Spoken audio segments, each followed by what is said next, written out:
बिस्मिल्लाहिर्रहमानिर्रहीम। आज का टॉपिक हमारे पास है how to calculate number of atoms. Topic हमारे पास है नंबर ऑफ एटम्स। आपने यहाँ पे लिखा नंबर ऑफ एटम्स, आपने नंबर ऑफ एटम्स कैलकुलेट करने हैं। तो कैलकुलेशन की बात हो रही तो नंबर ऑफ एटम कैलकुलेट करने के लिए कुछ ना कुछ फॉर्मूले हम यहाँ पे यूज करें।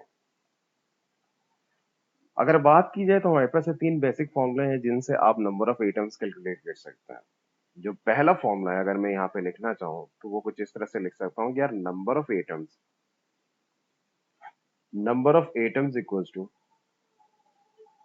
मोल मल्टीप्लाई बाई, मोल को आपने मल्टीप्लाई किससे करना है 6.02 इंटू 10 पावर 23।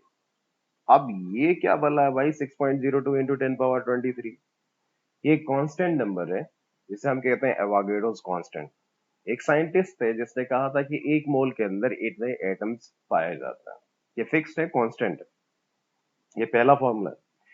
ये आप तब यूज करेंगे जब क्वेश्चन के अंदर आपके पास गिवन क्या हो, गिवन मोल हो। याद रख लीजिएगा, मैं रिपीट कर रहा हूँ, ये फॉर्मूला आपने तब यूज करना जब क्वेश्चन में आपको दिए गए हो कि यार हमारे पास इतने मोल्स हैं। जैसे लेट सपोज मैंने कहा यार 3 मोल्स ऑफ आपके पास है Mg है, या 2 मोल्स ऑफ कार्बन है, या मैंने लिखा 3 मोल्स ऑफ हीलियम है। तो उस कंडीशन में आपने पहला फॉर्मूला अप्लाई करना।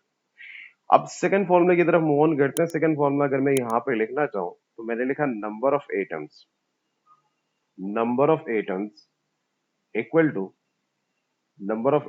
Equal to mass divided by atomic mass. Mass को आपने किससे डिवाइड करना है, एटॉमिक मास से, और मल्टीप्लाई किससे होगा, वही कांस्टेंट नंबर से, दैट इज 6.02 इंटू 10 पावर 23 से आपने मल्टीप्लाई करना।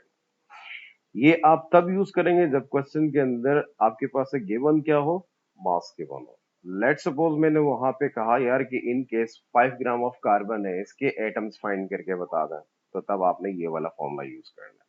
मैं रिपीट कर रहा हूँ कि अगर क्वेश्चन में आपके पास मोल्स के एटम्स फाइंड करने के लिए कहा गया है और आपको मास दे रहे हैं, यानी मास गिवन हो, जैसे मैंने कहा यार calculate the number of atoms in 5 gram of carbon.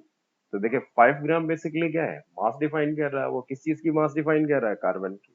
तो उस वक्त आपने ये वाला फॉर्मूला यूज करना है। अब तीसरा जो मेन फॉर्मूला हमारे पास है वो आप कुछ इस तरह से लिख सकते हैं। Third one, number of atoms, मैंने लिखा number of atoms equal to volume divided by 22.4 DM cube into हमारे पास क्या होगा 6.02 मल्टीप्लाई बाय 10 पावर 23। ये भी एक फॉर्मूला है। देखिए यहाँ पे वॉल्यूम की बात हो रही है, तो इस क्वेश्चन के अंदर आपके पास एक गिवन क्या होना चाहिए, वॉल्यूम होना चाहिए। लेट सपोज अगर हम एक क्वेश्चन डेवलप करना चाह रहे हैं, मैंने लिखा यार calculate the number of atoms in 30 DM cube. 30 DM cube से मुराद डीएम क्यूब किसका यूनिट है, वॉल्यूम का यूनिट है। तो उस कंडीशन में आपने क्या करना है, ये फॉर्मूला यूज करना है जिससे आप नंबर ऑफ एटम्स निकालेंगे। 3 फॉर्मूले मैंने आपको बता दिए और तीनों को आपने कब यूज करना है ये भी मैंने आपको बता दिया। इस वीडियो को आपने ध्यान से सुनना है, और अगर इससे रिलेटेड कोई भी कंफ्यूजन आपका है तो आप पूछ सकते हैं। इंशाल्लाह वो आपको कमेंट में बता दिया जाएगा। अल्लाह हाफिज।